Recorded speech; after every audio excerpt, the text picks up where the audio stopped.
So I just got back from watching the new Transformers Rise of the Beasts, and I'll be real, not half bad. I know a lot of Transformers movies have been problematic in the past with Michael Bay's directing, which even then I will argue I actually really liked them, so hot take from me. But honestly, this new Rise of Beasts movie turned out really, really good, and in my opinion, very loyal to the source material of Transformers to an extent. I think it was really interesting, and I want to talk about it today in this silly little video I made here. First off, the designs for these characters, really good. Optimus Prime's face is a little weird, but I think there's a reason for that. I think they actually modeled his face off of Peter Cullen, which is the voice actor for Optimus Prime, and actually the voice actor for Optimus Prime in, I think, G1 version of Transformers. So, awesome, good attention to bringing back some OG actors for this. He's actually, I think, the only OG actor for this, though. I'm looking through the cast right now, and one of the main Transformers is voiced by Pete Davidson, and I don't think he was alive during the time the original Transformers show was a thing. I'm going to start with the non-spoilers section, and then we'll get into the spoiler side at the other part of the video. I'll make sure to let you guys know first. I will warn you in case you genuinely don't want to miss out on something in the video. But to start things off with the non-spoiler side of this video, I genuinely think that the voice actors for the Transformers were really, really good. Very talented. You might not have even realized in the trailers, Liza Koshy, this Liza Koshy is a voice actor for one of the Transformers in this movie, and she does it really well. You don't think it's Liza voicing a Transformer. It seems like just a Transformer with a female voice. So, points to that. The voice acting is really good, as well as Pete Davidson with Mirage. The character was voiced in a way that felt like just a silly character. Of course, you can kind of hear his New York accent very, very occasionally, his Staten Island accent, but it doesn't really feel like Pete Davidson. And just like with Liza, it doesn't feel like those actors playing a character. It feels like just the character being voiced out in the movie. So, first of all, voice acting, very nice. I like that a lot. Very, mwah, chef's kiss. And then the con with the voice acting, and this is a very, very small con. In the very beginning of the movie, there's two small things. First one's more of a nitpick. So the first thing was, a lot of the lines that are in the trailers are all in the first quarter of the movie. So you get kind of inundated with trailer references that you've heard a million times because Transformers marketing is insane throughout the entire beginning of the movie. And then the later part of the movie is all new stuff. So it's kind of nice to break off from that. It's not the whole movie. It's not just lines you've already heard a million times. So that's nice. Small nitpick, literally not important at all. The other nitpick though, and this is more evident, also more only in the first half. There's a lot of times the voice lines, and this is for only some of the Transformers, kind of cut. You kind of can tell where the voice recording ended and the next one started, and maybe I'm just digging too deep. Maybe that didn't even happen and I'm hearing things, but that was what I heard on my once over of the voice acting in the movie. So that's my nitpicks. That's my two negatives for that category there. And one thing that you cannot go without praising, the character design. Character design is so good. So Bumblebee looks like he did in the previous movie, as did Prime, which those of you who don't know, this movie is apparently canonically after the Bumblebee movie that came out. So those characters are the same that are in this movie. The Michael Bay verse is not connected to this, although some news articles say it's a prequel to the Bay verse, which doesn't even make sense because the Bay verse starts with them landing on Earth. So that out the window. But this is a prequel to the Bumblebee movie, and the character designs are so good. The Optimus Prime truck, the perfect red box truck that he's supposed to look like in the animated show, and Bumblebee looks really good. I love his face, very, very animated, bigger eyes than he had in the Michael Bay verse. And then Mirage and RC, also pretty good characters. Although RC's face seems a little too rubbery to be made of metal. That's the only complaint I'll make with facial stuff. And then the other good thing that they did really well with Decepticons. The Decepticons, usually in the Michael Bay verse, the Decepticons are almost just amalgamations of metal that didn't even really speak English aside from the three main protagonists in each movie. So having actual colorful Decepticons was a really refreshing thing, and they each had their own unique design. There was three main. They're not Decepticons. I was saying Decepticons. They're Terracons. It's a whole new faction. Really good design. I like them a lot. Sorry, I know people are already typing down comments being like, I'm actually with the Decepticons. I corrected myself. Keep watching. It's okay. Stick with me, okay? And then finally, the Maximals.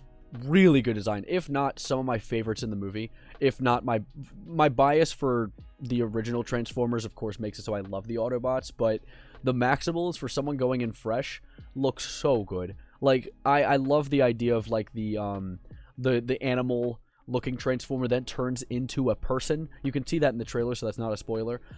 Seeing it turn into a person, their person designs are so good too. There isn't a lot of that in the movie, but seeing it is just so fresh. It looks so good.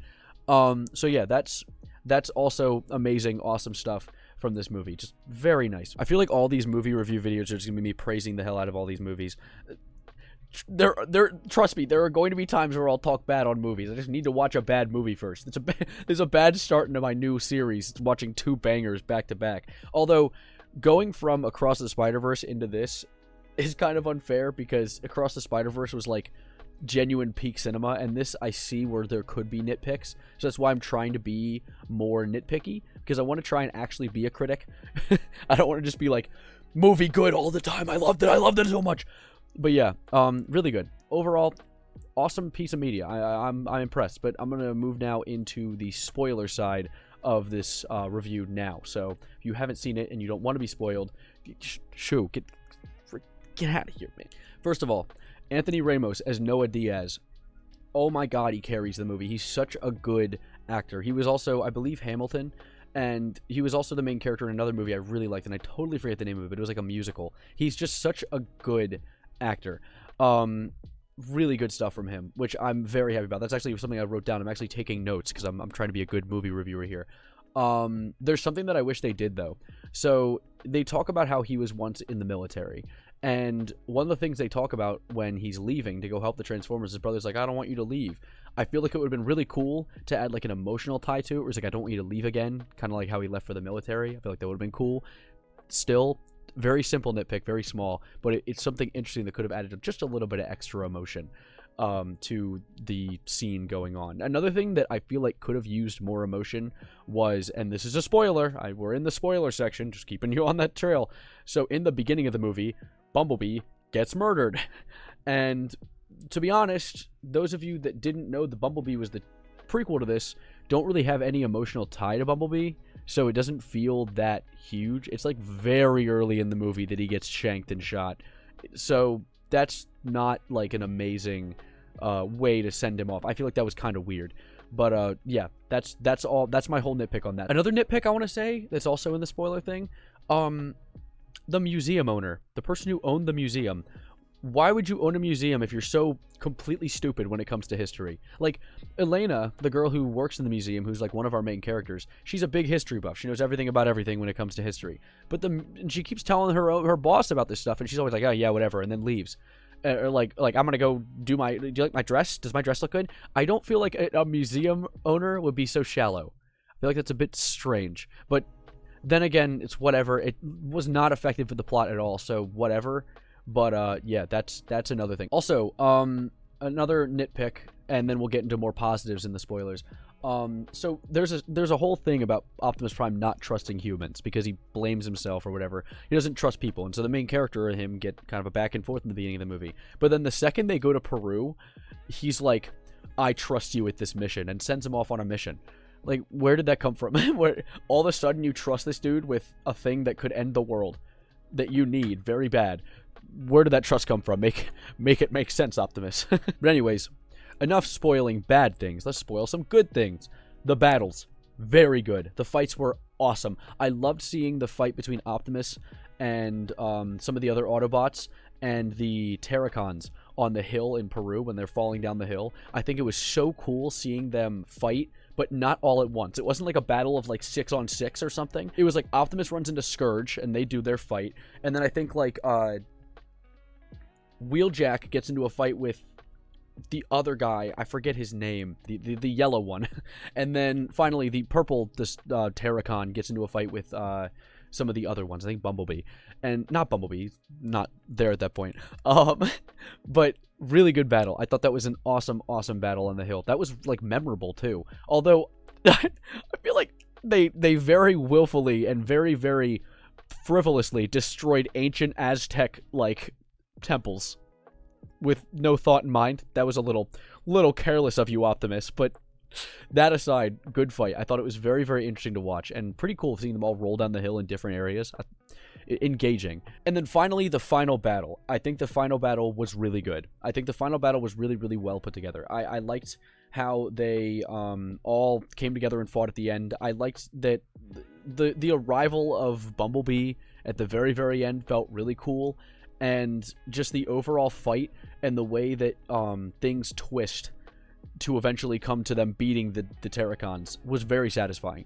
I liked seeing each of them go down. Every time you saw a Terracon go down, I was like, yeah, good shit. But yeah, to wrap up this review, pretty peak movie. I liked it. There were some drawbacks, of course, but with any movie there's going to be drawbacks. I'm trying to be critical, so I'm trying to look out for things that you could criticize without just being a baseless, just like lover, just loving everything without any thoughts. So that is my take on this movie. I don't yet have a scale for this. I don't want to do out of 10, but I don't want to do 100% thing because that feels like I'm stealing from Moist Critical. So if you guys have any ideas for how I can rate these movies, let me know. And also a name for this series is really good too, because like I was thinking about, like, he has Moist Meter. I was like, the Savarino scale, the Sav scale, but I'm like, that literally sounds like a rip of Moist Meter.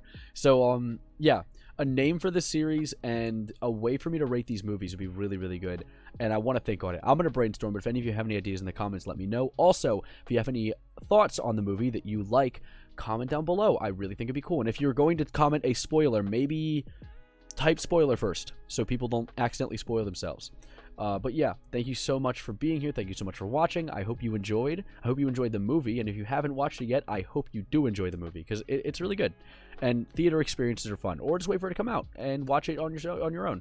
But yeah, thank you guys for being here, and as always, adios, arrivederci, goodbye, and roll out.